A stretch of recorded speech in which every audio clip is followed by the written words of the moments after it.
안녕하십니까, 김정민입니다. 오늘은 제가 5월 5일서부터 5월 13일까지 약 9일 동안 그 몽골 서부에 있는 오브스라는 데를 다녀왔습니다. 그곳에 답사를 하면서 제가 발견했던 여러 역사적 이야기, 그 다음에 그동안 연구했던 그 축적된 여러 정보들과 함께 제가 그 연결을 해서 어떠한 그 정보들을 많이 유추해서 찾아냈거든요. 그래서 그런 것들에 대해서 소개하는 시간을 갖도록 하겠습니다.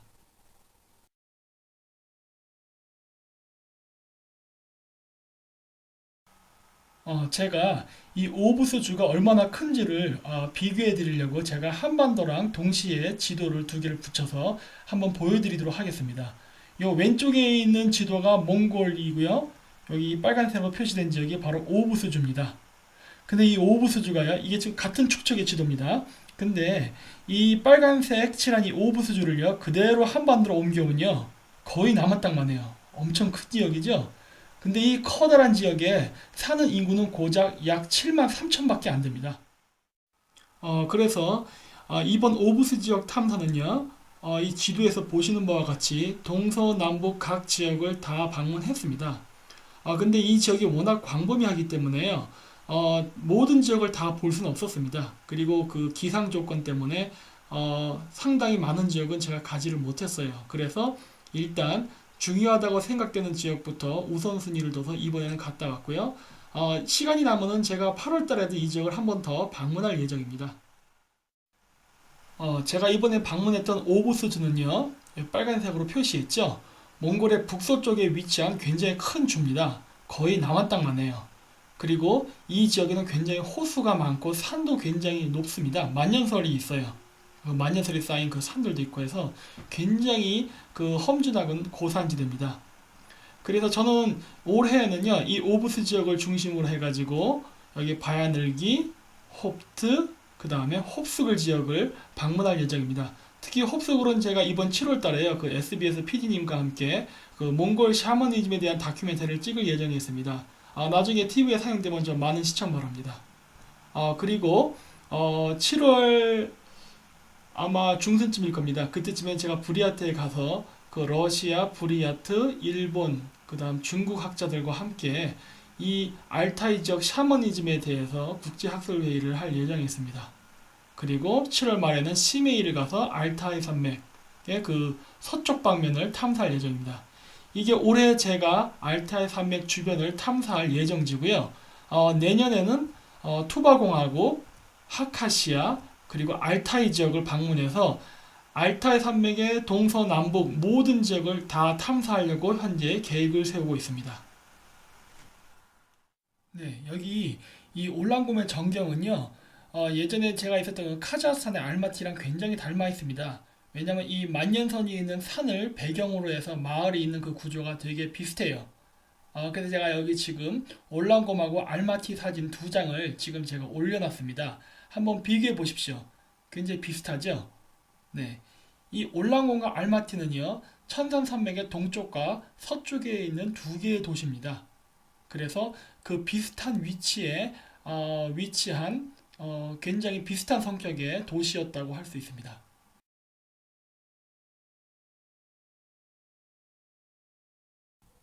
이번 여행에서 보니까 그 우연치 않게도 그 말 경주를 볼 수 있게 됐습니다. 그랬는데 이 고구려 그 수렵도에 보면은요, 여기 제가 노랗게 체크를 했죠. 이 보시는 바와 같이 이 말 머리에 뿔같이 이렇게 털을 모아가지고 이렇게 분수머리처럼 만든 장식이 있습니다. 물론 이건 고구려뿐만이 아니라 신라에서도 이렇게 동일한 형태로 이렇게 말 머리를 묶는 풍습이 있었는데요. 이번에 제가 여기 몽골에 가서 이 말 경주할 때 보니까 이 말 경주하는 모든 말들의 그 말 수를요, 전부 다 이렇게 고구려나 신라의 기망우사들이 했던 것처럼 전부 다 딴 것을 볼 수 있었습니다. 그래서 이게 굉장히 똑같아가지고 좀 동영상을 찍고 여기서 시간을 좀 많이 보냈어요. 사실 딴 데를 많이 원래 갔어야 되는데. 그랬는데 여기 보면 좀 더 확대된 사진으로 보시면 이렇게 더 보이시죠? 이렇게 노란색으로 제가 체크를 했죠. 해서 여기 보시면은 이런 식으로 다 머리를 따서 이 말 경주할 때 이 쓰는 말들을 했던 이 풍습들이 이게 고대 우리나라 삼국시대 때부터 해가지고 아니면 그 이전이었을 수도 있겠죠. 어쨌든 아주 고대로부터 시작해서 오늘날 몽골에도 계속 이것이 계승되어 오고 있다는 것을 볼 수 있었습니다. 그래서 여기 보시면은 여기 몽골 이 경주마의 꼬마가 이렇게 탄 이 말에도 다 이렇게 머리가 따져 있죠. 그리고 이것은 몽골뿐만이 아닙니다. 사실 만주에도 있고요. 그리고 제가 예전에 있었던 그 카자흐스탄 거기에도 있습니다. 이 사진은 제가 옛날 때 세계 탐방 여행을 촬영했을 때 갔던 그 투르키스탄인데요. 그 투르키스탄 그 앞에 그 야사위라는 사람의 그 무덤 앞에 있는 기념물인데요. 거기 보시면은 이 전체 그림에 보면은 이 말을 탄 사람의 그림이 보이죠? 여기는 잘 안 보이는데 이렇게 확대를 해서 보면은 이 말 위에 마찬가지로 이렇게 그 말 머리를 묶은 것을 볼 수가 있습니다. 그래서 어, 이러한 그 말 머리를 묶는 이런 풍습은요, 한민족뿐만이 아니라 이 알타이계 기말 민족이 모두 공통으로 갖고 있었던 어떤 풍습이었던 것으로 추정이 됩니다. 이 오부스의 이 지역은요, 굉장히 그 지리가 다양합니다. 이 주변에는요, 타이가 산림지대도 있고요, 사막도 있고요, 그 다음에 습지도 있고, 하여튼 우리가 볼 수 있는 웬만한 그 지형 지물은요, 전부 다 갖추고 있습니다. 근데 이 지역을 여행하다 보면요, 이 보시는 사진에서 이 보는 그림과 같이 거대한 강이 흘렀던 흔적들이 굉장히 많이 있습니다. 여기도 보시면 이 산 밑으로 해서 약간 회색의 넓은 공간이 있죠? 이게 다 자갈입니다. 둥글둥글한 자갈. 이 동그란 자갈이 있다는 소리는 이 지역에 물이 흘렀다는 걸 반증하죠. 사실 저 밑에 가보면요, 약간 그 조그만 개울의 흔적이 남아있고 지금도 물이 흐르고 있습니다. 그뿐만이 아니에요. 다른 지역을 가면요, 이렇게 보시는 바와 같이 굉장히 큰 자갈이 광범위하게 펼쳐져 있습니다. 여기 보시면은 이 자갈들이 많은 사진을 볼 수 있는데 이 동영상에서 보시면은 저쪽 지평선까지 전부 다 자갈 밭인 것을 볼 수 있죠.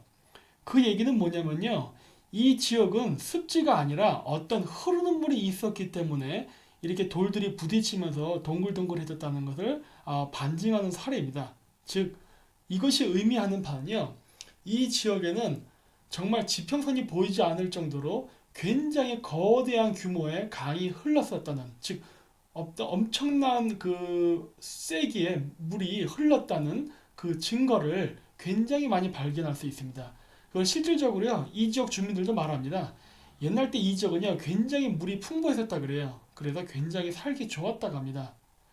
그래야 되는 게, 왜냐하면 예전에 보면 흉노족이나 이런 유목민족들의 세력이 굉장히 강했지 않습니까? 그리고 인구도 굉장히 많았다 그러고. 근데 우리가 오늘날 그 기후 환경을 기준으로 해서 바라보면요, 이 지역은 사람이 살 수 있는 지역이 아닙니다. 왜냐면 오늘날 몽골 초원은요, 사막이 굉장히 많아요. 그래서 실질적으로 오늘날 이런 현대 과학 문명이 발전해 갖고 기계를 통해서 농사를 짓고, 그 다음에 뭐 요즘 뭐 유목민들 보니까 뭐 오토바이 타고 다니더라고요. 말 타고 유목 생활을 하지 않고. 이런 식으로 생활이 편해지고 의료기술이 발달했음에도 불구하고 인구가 증가하지 않고 몽골 전체 인구가 350만 정도에 그치는 것은 바로 오늘날 현재 몽골의 자연 환경이 인구가 증가하기에 그다지 좋은 환경이 아니기 때문입니다. 그렇다면 옛날엔 어떻게 그렇게 많은 인구가 있었을까요? 답은 간단합니다. 이 지역에 물이 많았기 때문이에요. 그리고 예전에 얘기했죠. 유목민들도 농사를 짓습니다. 물론 벼농사가 아니라 보리나 귀, 조 같은 농사를 짓지요. 그리고 실질적으로 지금도 이 지역에서는 그 농사를 하고 있습니다. 근데 예전에는 더 큰 수량이 풍부한 강이 흘렀기 때문에 당연히 이 지역에는 엄청난 규모의 농경과 유목 인구가 있어서 거대한 문명을 형성해서 강력한 유목 세력이 있었을 가능성이 높습니다. 그리고 지금 보시는 사진은 이것은 오부스 사진입니다. 그 오부스에 있는 호수인데요. 이 호수는요, 원래 영호입니다. 소고기가 있는 호수예요. 근데 제가 여기 이 동영상에서 보시다시피 들어가서 한번 물맛을 봤어요. 그랬더니 요즘 겨울이어서 이제 얼음이 얼었다가 녹는 시기라서 그런지 물이 안 짜더라고요. 마실만 했습니다. 하도 짠 기가 없었어요. 하지만 실질적으로 이 오부스를 가기 위해서는 일종의 사막 같은 건조 지역을 통과해야 되는데, 여기 사진에서 보시는 바와 같이 이 지역을 가면요, 하얗게 뭔가 이렇게 덮여 있는 것을 볼 수 있습니다. 이게 뭐냐면요, 소금입니다. 그래서 여기 가축들이 이 지역에서 이제 양이나 말들이 이제 초원에서 풀을 뜯을 때요, 이 사람뿐만 아니라 동물들도 소금을 섭취해야 되지 않습니까? 그래서 이 소금을 섭취하면서 초원에서 생활을 한다고 합니다. 그리고 저도 여기 가축들이 이 소금을 풀을 먹을 때 함께 이렇게 빨아먹는 것을 많이 봤습니다. 그래서 여기 보시면요, 계속 끝도 없이 제가 이거를 거의 차 타고 1시간 동안을 찍은 동영상의 일부인데요. 끝도 없이 이렇게 소금기가 있는 반사막지대가 펼쳐져 있습니다. 이 얘기가 이러한 지형이 보여주는 바는요, 시사하는 바는 고대에 아까 보여드렸던 것 자갈밭이 많은 어떠한 거대한 강이 있었던 지역도 있었고, 또 엄청나게 큰 염분기가 있는 바다, 흑해와 같은 바다죠. 그러한 내륙에 갇혀 있는 어떤 바다가 있었다는 것을 알 수 있습니다. 정말 정말 이게 컸습니다. 그리고 지금도 보면요, 고대 이 지역에 굉장히 물이 많고 거대한 호수 혹은 바다가 있었다는 흔적을 보여주는 잔재는 지금도 많이 남아 있습니다. 아까 얘기했던 동그란 자갈의 흔적, 소금기 있는 사막, 이런 거 외에도 여기 보시면은 여기 잔디처럼 깔려 있는 이 지역인데 이게 다 습지입니다. 물론 늪도 있고요. 왜 그러냐면은 이 지역이 겨울에 얼음이 얼었다가 봄이 되면서 날씨가 따뜻해져서 얼음이 녹아갖고 물이 내려오면요, 이 지역 일대가 전부 빙하가 녹은 물로 뒤덮이면서 습지가 돼버립니다. 그래서 지금도 이런 식으로 이 지역에 가면요, 광범위하게 습지가 펼쳐진 것을 볼 수 있습니다. 그래서 여기 보시면은 여기는 지금 습지랑은 상당히 거리가 먼 이 내륙의 사막 가까운 지역인데요. 여기도 보시면 이렇게 이렇게 무덤처럼 동글동글동글 이렇게 올라온 것이 보이죠? 이 지역도 옛날 때는 습지였다는 것을 보여주는 증거입니다. 지금은 점점 이제 빙하기가 끝난 이후로 이 지역은 점점 건조화돼 가고 있습니다. 아마도 고대 흉노족이 대규모의 민족을 했던 이유는요, 바로 이러한 기후변화 때문에 생긴 일이 아닐까 생각됩니다. 왜냐면 옛날 때 이 지역이 굉장히 강수량이 풍부했을 때에는 유목민족들이 굉장히 높은 인구 밀도로 살 수 있는 굉장히 풍요로운 땅이었지만은, 지금 보시는 바와 같이 오늘날의 이 지역 지형은요, 몽골 초원, 물론 그리고 신장 위구르 자치죠, 이 지역을 포함한 이 모든 이 파미르 주변의 광범위한 지역이 이제는 거의 70% 이상이 다 사막화가 되어 있습니다. 그래서 이러한 사막화가 바로 민족의 대이동을 촉발시킨 것이 아닌가 생각됩니다. 그래서 여기 보시면은 오부스 주변에 얼음이 얼었다가 녹으면서 생긴 이 스크래치 자국이 있습니다. 이 상처 자국인데 이렇게 쭉 일자로 뻗어져 있는 게 있죠. 이 주변 일대에 있는 광활한 이러한 대초원지대는 아마도 얼음이 거대한 빙하가 녹으면서 미끄러져 가면서 만들어 놓은 평원이 아닌가 생각됩니다. 왜냐하면 이 주변 지역에 있는 산들이요, 돌산인데 부서져 갖고 땅에 돌들이 막 흩어져 있는 것들을 굉장히 많이 볼 수 있어요. 그건 자갈은 아닙니다. 왜냐하면 뾰족뾰족하기 때문에. 근데 이러한 거대한 돌산들이 뭔가에 부딪혀 가지고 부서진 것처럼 해서 이렇게 막 평원에 펼쳐져 있는 건요, 여기 건축업자들이 건물을 만들려고 그걸 부순 건 아닙니다. 왜냐하면 여기 몽골 사람들이 샤머니즘의 영향 때문에요, 땅을 파고 부수는 거를 굉장히 두려워합니다. 그런 건 아니고요. 그리고 이게 엄청나게 광범위하게 펼쳐져 있기 때문에 빙하가 지나가면서 돌산들을 건드리면서 무너진 흔적이 아닌가 그렇게 생각을 합니다.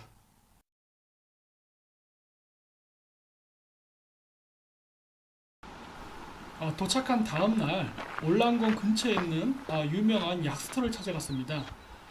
이 지역에 찾아간 이유는요, 이 지역에 샤먼 전통 중에 굉장히 인상적인 기념물들 몇 개가 있어서였습니다. 이 지역 주변은 늪지대라서 물이 굉장히 풍부합니다. 그래서 가봤는데 물도 굉장히 맑고요. 저도 이번에 한번 마셔봤는데 특별한 문제 없었습니다. 우리나라에서 요즘 오염이 많이 돼서 이렇게 물 아무 데서나 마시면 배탈 나잖아요. 근데 여기는 그런 건 없더라고요. 그래서 여기 보시면은 이 사진에서 보시는 바와 같이 이 밑에 조그맣게 구멍이 있는데 이 우물을 굉장히 신성시 여기고요. 이 물을 마시면은 젊어진다거나 병이 낫는다는 그러한 민간적인 믿음이 있습니다. 이렇게 그 우물을 신성시 여기는 문화는요, 샤머니즘뿐만 아니라 기타 다른 오늘날의 고등종교에도 존재합니다. 기독교 문화에서도 보면요, 유럽에 그 가면은 여러 군데 산 혹은 성당 뒤에 신성한 우물터들이 굉장히 많은데요. 거기 가면 그 신성한 우물을 지키는 성모 마리아가 보통 조각되는 경우가 굉장히 많습니다. 이거는 원래 그 기독교 문명이 아니라요.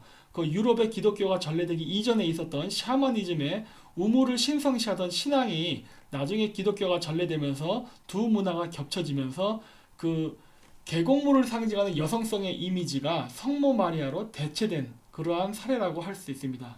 그리고 동양에서는 샤머니즘을 대체했던 불교에서도 마찬가지의 그러한 경향이 나타나죠. 그래서 보시면은 우리나라 그 산 뒤에 가면은 보통 약스토 같은 거 많지 않습니까? 예전에는 거기에 약사열애가 있었습니다. 그 약사열애는 뭐냐면은 그 인간의 병을 치유한다는 부처님인데요. 항상 한 손에는 약사발을 들고 있습니다. 근데 이 병을 고칠 때 쓰는 그 약으로서 바로 생명의 술, 잘못 말했습니다. 생명의 그 물, 이 물을 이용해서 중생들의 병을 치료했다는 여러 이야기들이 전해지죠. 마찬가지로 이 불교에서의 이 약사열애가 치료할 때 썼다는 생명의 물도 원래는 그 샤머니즘에서 그 물을 신성시 여겼던 신앙에서 유래된 한 갈래입니다. 이 지역에 가서 이 약수터에서 제가 굉장히 귀한 그 샤머니즘 조형물을 발견했어요. 이 원래 여기 보시는 사진에 보시는 바와 같이 이런 이 물건은요, 사실 몽골 여러 지역에 있긴 있습니다. 있는데 이 오늘날 이 몽골 샤머니즘은 그 소비에트 시절에 공산주의의 탄압을 받아서 굉장히 많이 사라졌거든요. 그래서 오늘날 사람들이 만들긴 만드는데 그냥 습관적으로 만든 것들이 많아요. 왜 만든다는 건 어떤 의미가 있는지를 잘 모르는 상태에서. 그런데 여기에 있는 거는요, 딱 궁합이 맞게 잘 만들었더라고요. 원래 저런 조형물은요, 우물 근처에 있어야 옳은 겁니다. 왜냐하면요, 저게 여성의 음기를 상징합니다. 그래서 약수는요, 여성의 음기에서 나오는 물을 상징해요. 그래서 계곡수는 바로 여성의 음수입니다. 그렇기 때문에 같이 있는 거거든요. 근데 이 사진에 보이는 저 조형물은요, 나중에 가면은 기독교라던가 불교에서 그 석가모니라던가 성모 마리아 혹은 예수 뒤에 나오는 그 후광, 예, 그 모양이 되는 그 원형의 문화입니다. 자, 그래서 우물을 신성시 여기는 데는요, 바로 옛날 샤머니즘의 그 전통 신앙인 북극성 신앙과 매우 관계가 깊습니다. 지금 보이는 이 그림은요, 천상열차 분야 지도인데요, 요 파란색으로 칠한 게 바로 은하수입니다. 이 북극성의 위치는요, 은하수, 그 다음에 태양이 지나가는 황도지요.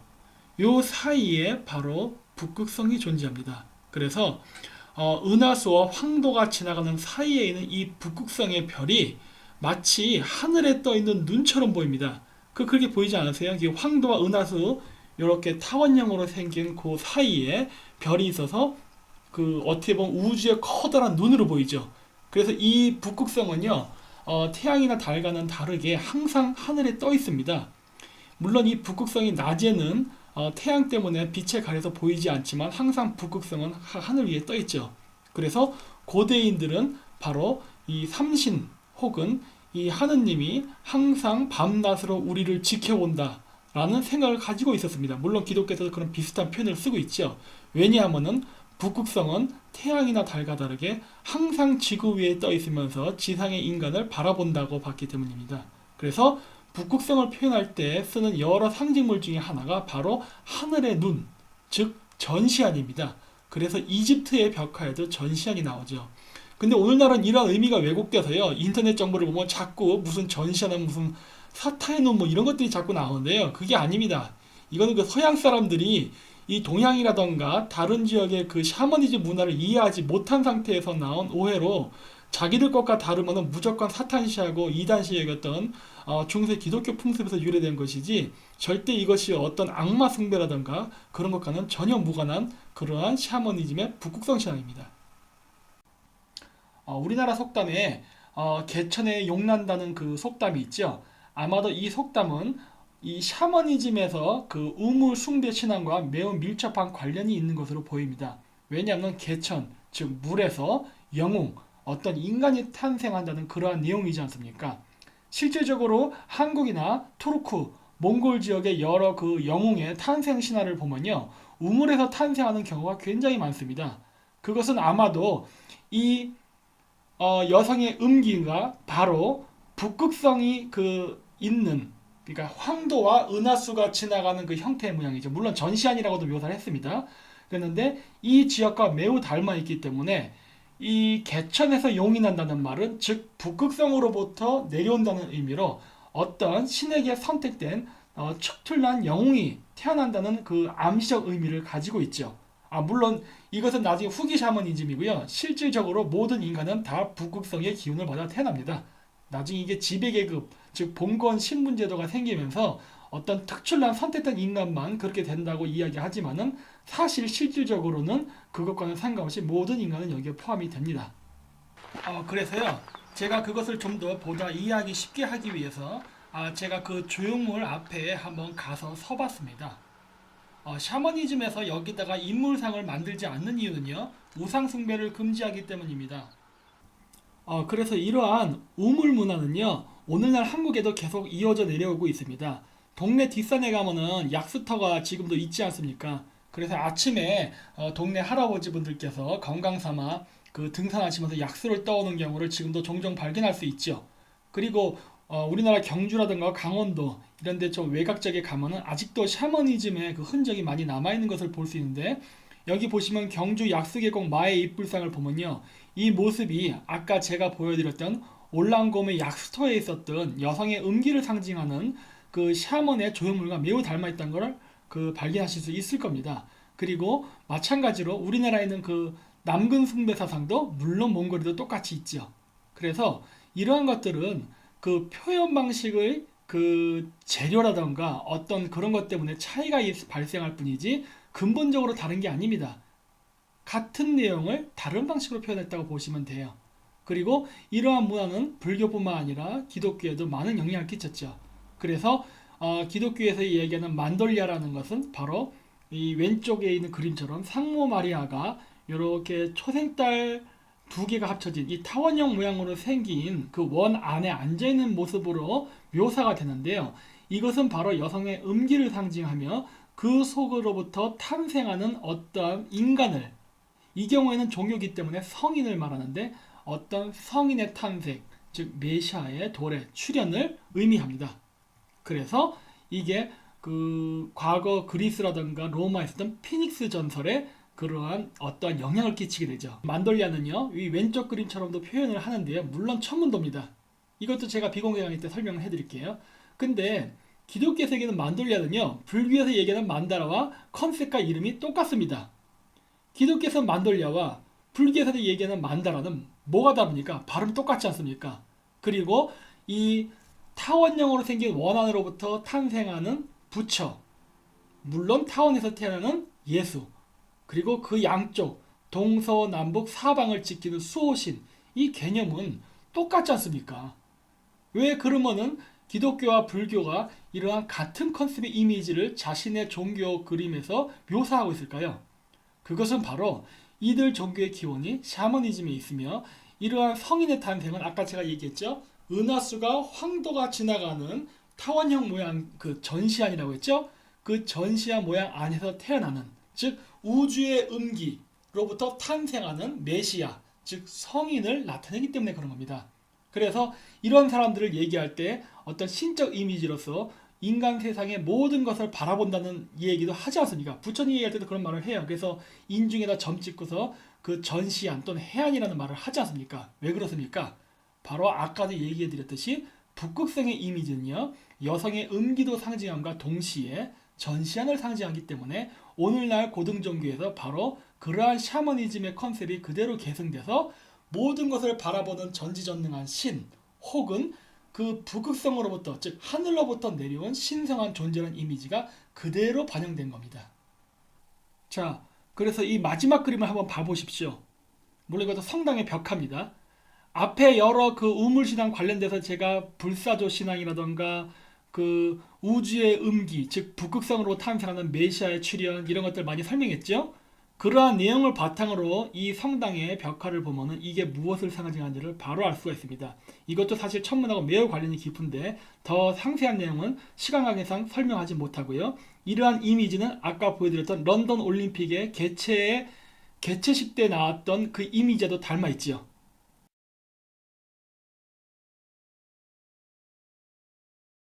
몽골 사람들의 그 전통 음식이 뭐냐면요, 허르헉이라 불리는 건데요. 그게 뭐냐면은 양고기를 통에 넣고 일종의 쪄서 만드는 음식입니다.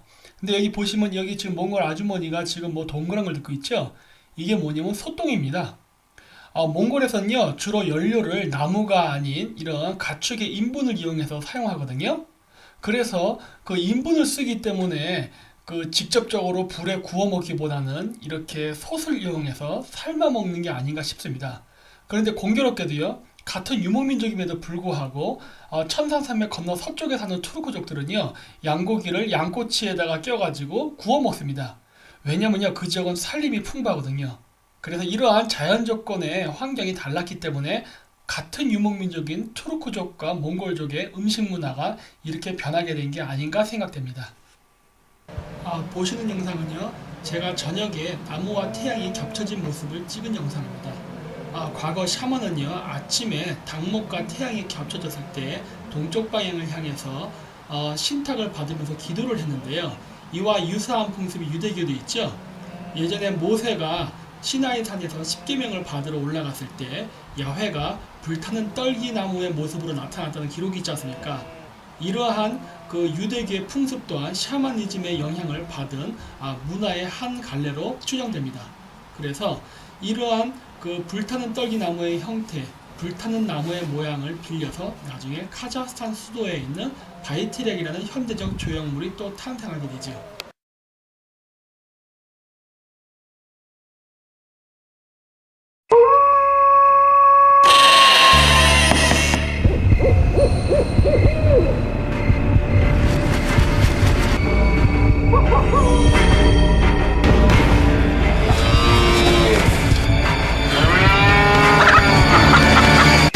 훔쳐보지 말라 그랬지.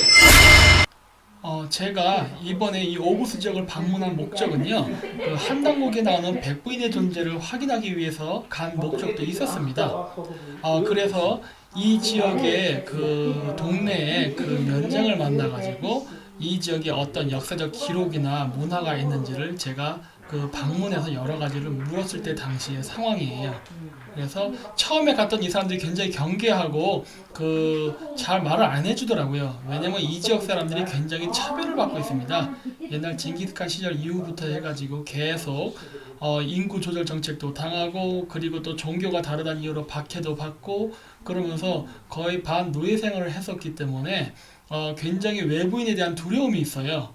그랬다 이제 나중에 제가 이제 잘 말을 해가지고 굉장히 분위기가 부드러워졌는데, 제가 백분의 존재에 대해서 얘기하니까 깜짝 놀라더라고요. 그래서 그 당시의 상황을 제가 찍은 겁니다.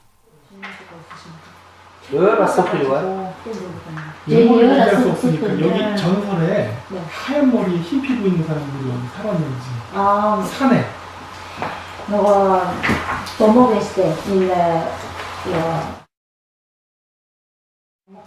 넘어돌기를 근데 hirueen uurteendettek цагаан ногоомтой тийм хүмүүстэй байсан гэж тиймэрхүү домог ирээ байсан уу гэж 근데 있다는 거 장안 비슷해. 차가운 때 제이크를 때, 뒤에 너가 때. 너가 때 차가운 아니, 정프를 또 하면 샵 네, 여기까지 공개하는 걸로 하겠습니다. 왜냐하면은 제가 이 지역에서 만난 그 백부인의 후손으로 추정되는 그 사람들이 자신들의 존재를 숨겨주기를 원했기 때문입니다. 왜냐면 아직도 차별이 존재하고 여러 가지 사회적 문제가 있기 때문에 저도 이분들의 이 종족들의 그 가치 그리고 정체성을 보존하는 차원에서 더 이상의 공개는 하지 않는 걸로 하겠습니다. 네, 보시는 바와 같이 지금 제 뒤쪽에 나오는 화면이요. 중국 영화의 백발마녀전입니다.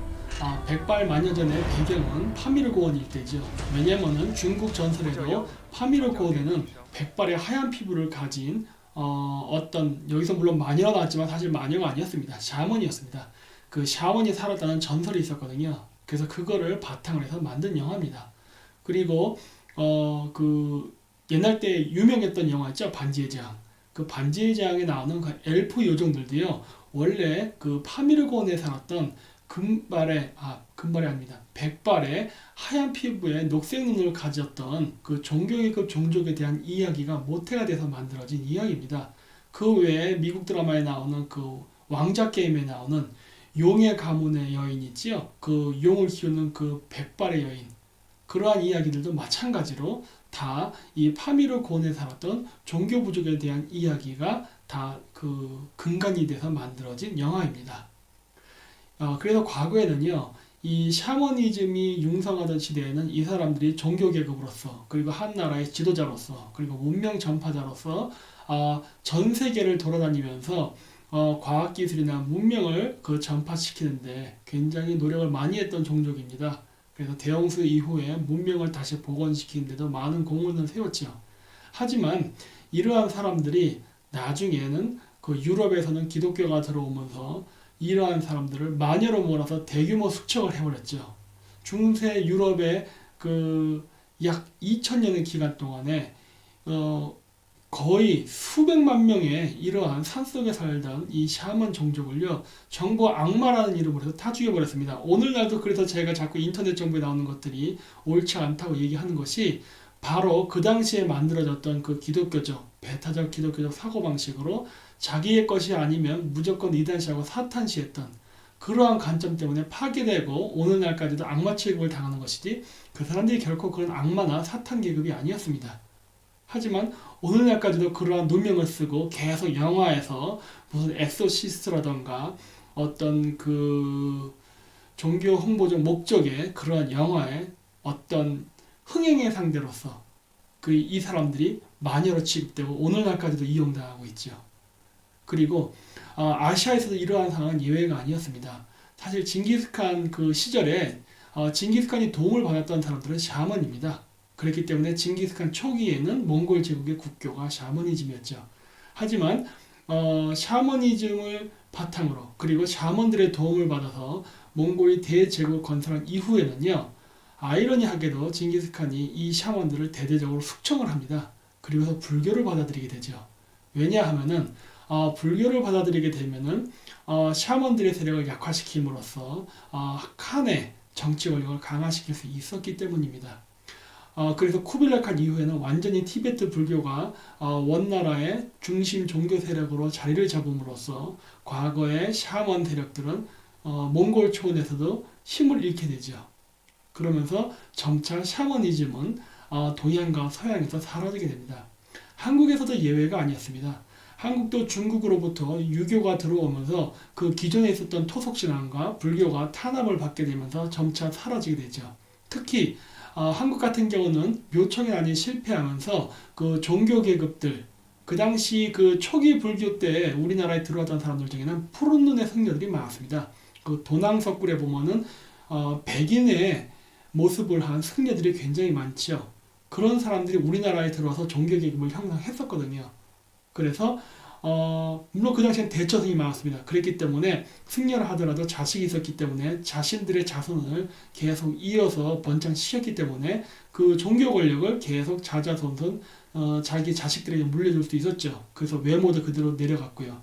하지만 김부식 이후에 그 유교가 우리나라에 점차 새로운 정치 이념으로 대두가 되면서 과거의 정치 이념 그리고 세력이었던 샤머니즘 혹은 샤머니즘과 융합된 불교의 그러한 종교 세력들이 천민화되고 점차 탄압을 당하면서 한반도 내에서는 사라지게 됩니다. 이름으로써 전 세계적으로 이러한 백발의 그 녹색 눈을 가진 이 종교 계급은요, 천덕꾸리로 취급받으면서 오늘날까지도 계속 만유의 누명을 쓰고 살고 있습니다.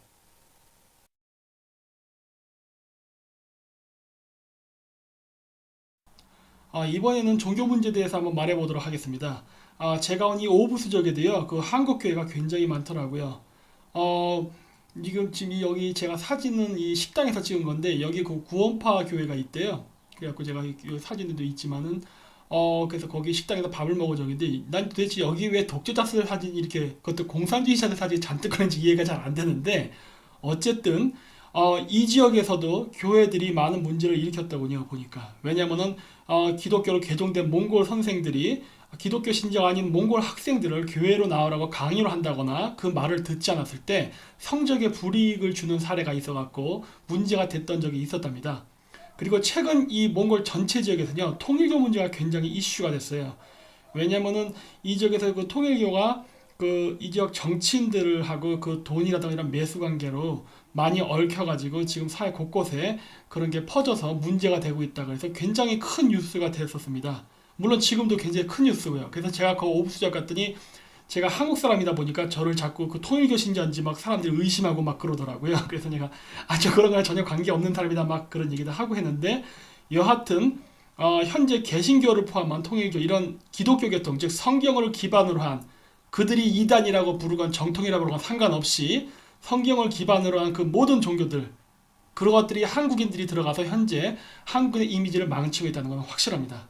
근데 우리 한번 역사를 보십시오. 이 역사를 공부를 안 하면은 자꾸 같은 문제가 생기는 것 같은데, 우리나라에 기독교가 들어올 때 어땠습니까? 기독교가 우리나라에 들어와서 흥성대왕군의 무덤을 파헤쳤죠. 그리고 각종 그 사업 이권에 선교사들이 개입돼 가지고 자신들의 부귀영화의 수단으로서 종교를 이용했던 사례가 있지 않습니까? 근데 오늘날 몽골에 들어와서 선교 활동하는 한국 사람들은 안 그러고 있나요?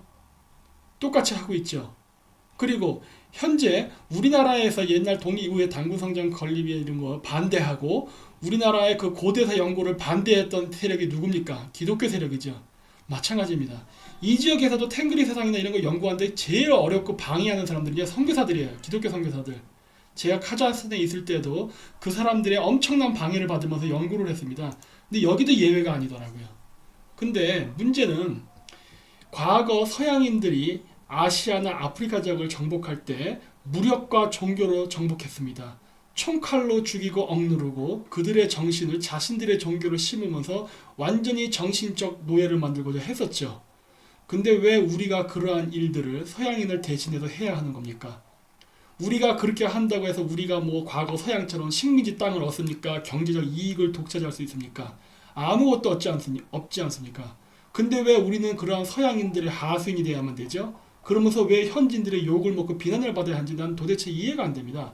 그리고 왜 우리나라 사람들이 몽골에 와서 종교 권력을 이용해서 이 현지인들을 매수하려고 그러죠? 이미 우리나라의 그 교회들, 대형 교회들이 한국 정치인들을 돈으로 매수해서 조종하는 경우가 굉장히 많죠. 특히 선거 때마다 우리나라 정치인들 교회에 가서 선거 자금 달라고 손 벌리고 하는 사람들 많지 않습니까? 왜 그러한 거지 같은 천민 자본주의적 그리고 아주 타락한 형태의 민주주의를 왜 이 몽골에다 심으려고 하는 겁니까? 우리는요 정말 좋은 것들이 많습니다.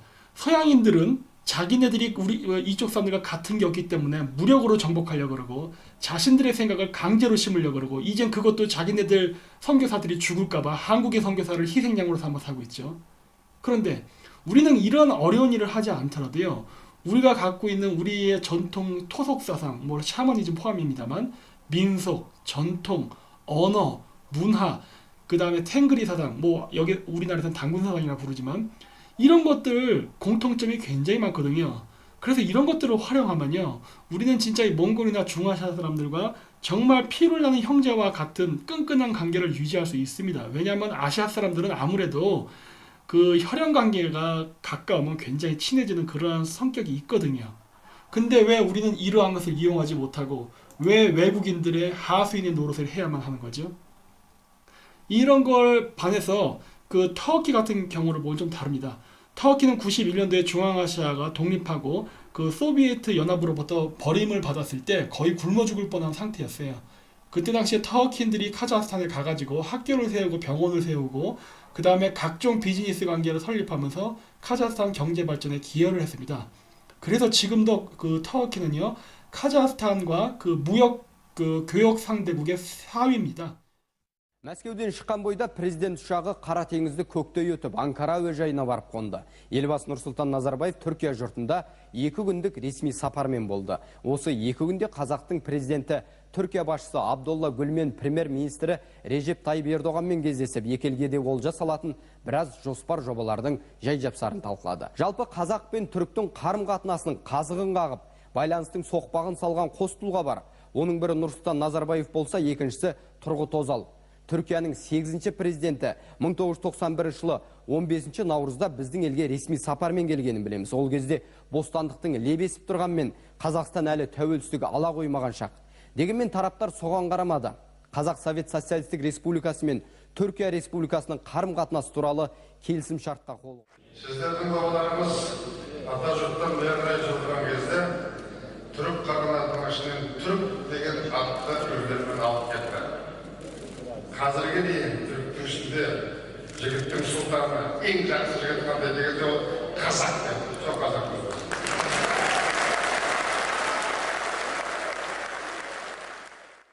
터키라는 나라의 경제 규모가 한국보다 크지 않거든요.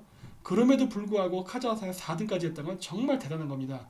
근데 터키인들이 그렇게 성공할 수 있었던 그 배경에는요, 바로 범투르크주의라는 게 있었습니다. 카자흐스탄 대통령도요, 이러한 역사인식이 굉장히 뛰어난 사람입니다. 지금 이 보여지는 동영상은 카자흐스탄 그 카자흐 한국 건국 550주년에 만들어진 행사의 그 비디오 일부인데요. 물론 이 나라 대통령 독재자입니다. 우리나라의 과거 박정희 대통령과 같은 개발 독재자지요. 굉장히 존경받아요. 우리나라에서도 박정희 대통령 존경받지 않습니까? 그런데 이 나라 대통령은요, 역사인식이 굉장히 뚜렷합니다. 그래서 화면에도 보시다시피 투르크 민족이 번성했을 때, 그리고 우리 투르크의 형제 민족은 동쪽으로는 한국서부터 서쪽으로는 흑해, 우크라이나 지역까지 언급하고 있지 않습니까? 그리고 그 나라 대통령이 한국에 대해서 굉장히 많이 언급을 해요. 예전에 이명박 대통령 때 한국에 왔을 때에도 우리는 형제 민족이다라는 얘기도 많이 하고 강조를 했지만 뭐 합니까? 우리나라 사람들이 알아야 뭘 해먹지. 이렇게 역사인식이 없어서야 우리가 무엇을 할 수 있겠습니까? 카자흐스탄에 가서 뭐 못 사는 나라라고 우리가 거기다 뇌물 몇 푼 주면은 사업권을 딸 수 있을까라는 아니한 생각 버리십시오. 중국이나 미국, 러시아는 한국 애들이 제한하는 거 10배, 100배 돈을 제한합니다.